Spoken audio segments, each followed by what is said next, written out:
ارے ہاں ہاں ہم شعر پڑھتے ہیں لیکن شعر ہمارا ذوق ہے، قرآن ہمارا ایمان ہے۔ لیکن میں پوری دنیا نجدیت کو چیلنج کرتا ہوں کہ آؤ سنیت کے عقائد پر تم ہاتھ رکھو، تمہارے عقیدے پر ہم ہاتھ رکھتے ہیں۔ ہمارے عقیدے پر تم ہاتھ رکھو، قرآن و حدیث ہم سناتے ہیں، اپنے عقیدے پر تمہارے عقیدے پر ہم ہاتھ رکھتے ہیں، قرآن و حدیث تم سناؤ۔ جس کا عقیدہ قرآن و حدیث کے مطابق ہوگا وہ سچا، جھوٹے کا ناک کاٹ دو۔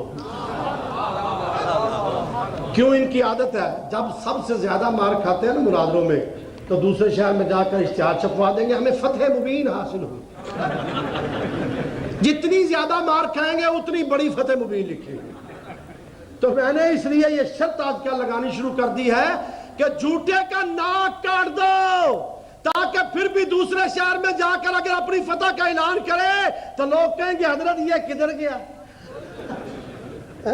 پتہ چل جائے گا سچا کون ہے جھوٹا کون ہے۔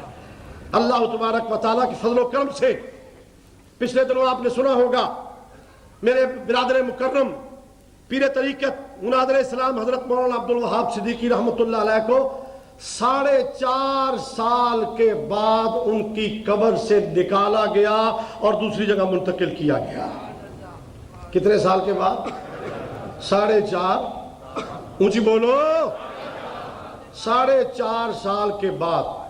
میں نے نجدیوں کو کہا، میں نے کہا 4.5 سال کے بعد ہم نے قبر کھولی تو الحمدللہ چاروں طرف خوشبو ہی خوشبو تھی۔ میں نے کہا تم صرف اپنا 4.5 دن کا مرا ہوا نکال کے دکھا دو، 4.5 دن کا 4.5 دن کا مرا ہوا نکال کے دکھا دو، پتہ چل جائے گا سچا کون ہے جھوٹا کون ہے۔ میں جب پاکستان میں تھا پچھلے دنوں تو پنڈی میں انہوں نے چیلنج کیا، کہنے لگے جی مناظرہ تو ہم ان سے نہیں کر سکتے، ان کو کہو ہم سے مباہلہ کر لیں۔ میں نے کہا مباہلہ تو ہو چکا ہوا ہے۔ کہنے لگے جی کیسے؟ میں نے کہا ابھی غلام خان کی قبر کھولو پتہ چل جائے گا، ابھی غلام خان کی قبر کھولو پتہ چل جائے گا، اگر اندر سے صورت نکلی اچھی تو ہم مان جائیں گے، اور اگر پہچانا ہی نہ گیا کہ اندر غلام خان ہے یا کوئی اور شخصیت ہے۔ لوگوں نے اچھی طرح نظارہ کیا ہے۔ مناظر اعظم میرے والد گرامی مناظر اعظم حضرت مولانا محمد عمر رحمۃ اللہ علیہ نے پاکستان میں پیشین گوئی کی تھی، فرمایا یہ گستاخ رسول ہے، 2 باتیں یاد رکھو سنیو، ایک تو مرنے سے پہلے اس کو دائیں طرف فالج ہوگا، والد صاحب کے فرمانے کے 8 دن بعد اس کو دائیں طرف فالج ہو گیا، اور دوسری آج بھی وہ کیسٹ موجود ہے، آپ نے فرمایا سنیو جب یہ مرے گا اس کا چہرہ بدل جائے گا، میں نہیں دیکھوں گا تم دیکھو گے۔ تو جو دبئی میں رہنے والے احباب تھے انہوں نے ہاسپٹل میں جا کر دیکھا کہ چہرے وہ دیکھ رہے تو کہتے کہ عالم دین ہے، اتنا بڑا شیخ القرآن کہتے ہیں لوگ ان کو، بہت بڑا جناب کہتے ہیں یہ علامہ ہے، چہرے پہ نور ہوگا، تو نور کی بجائے وہاں سور نظر آیا۔ پاکستان میں پھر آ کر منہ نہیں دکھایا گیا، سکے بچوں کو بھی منہ نہیں دکھایا گیا۔ اس وقت president of Pakistan general Zia صاحب تھے، وہ بڑے ذوق و شوق سے پہنچے کہ اتنا عالم دین بڑا ہے، میں جاؤں جا کے زیارت کروں، ان کی زیارت سے میرے گناہ دور ہو جائیں گے۔ جب وہ گناہ دور کرنے کے لیے گئے ان کو مایوسی ہوئی، انہوں نے کہا جی ڈاکٹرز کی ہدایات کے مطابق چہرہ نہیں دکھایا جا سکتا۔ مناظر اسلام پیر طریقت علامہ عبدالوہاب صدیقی کا جب انتقال ہوا تو الحمدللہ ہزاروں کی تعداد میں لوگ موجود تھے، اور میں نے چہرہ نکال کے سامنے رکھ کے سپیکر پہ اعلان کیا، میں نے کہا دیکھ لو چہرہ ہم نے چھپایا نہیں ہے دکھایا ہے، کیونکہ یہ کسی گستاخ کا چہرہ نہیں ہے، عاشق رسول کا چہرہ ہے۔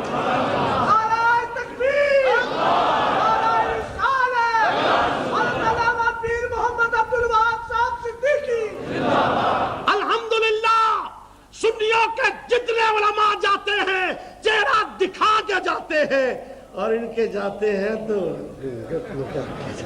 چہرہ چھپا کے جاتے ہیں۔ کیوں؟ اس لیے کہ رسول اللہ صلی اللہ علیہ وآلہ وسلم کی رحمت کا ہم پہ سایہ ہے. اللہ تبارک و تعالیٰ پورے سنیوں پر یہ سایہ رحمت قائم و دائم رکھے اور ہمیں نبی کریم صلی اللہ علیہ وسلم کی اے روزنامہ نوائے وقت لاہور 29 مئی سن 1980 آئی جڑا بیٹھا مظلوم تھا مظلوم بنتے پھرتے جڑا تیرے جناب والا اپنے آپ تے مار کی گولیاں اس پالٹی دا رشیدہ ایڈا استاد غلام اللہ لکھیا ایڈا منہ ویکھن دے قابل نہیں دے. پتہ لگیا سنو جڑا سارے زندگی اللہ دا قرآن پڑھے سارے زندگی حدیث پڑھے تو پھر مرے تو ڈاکٹر لکھن ایڈا بوتا نہ ویکھیو ایڈا بوتا نہ ویکھیو.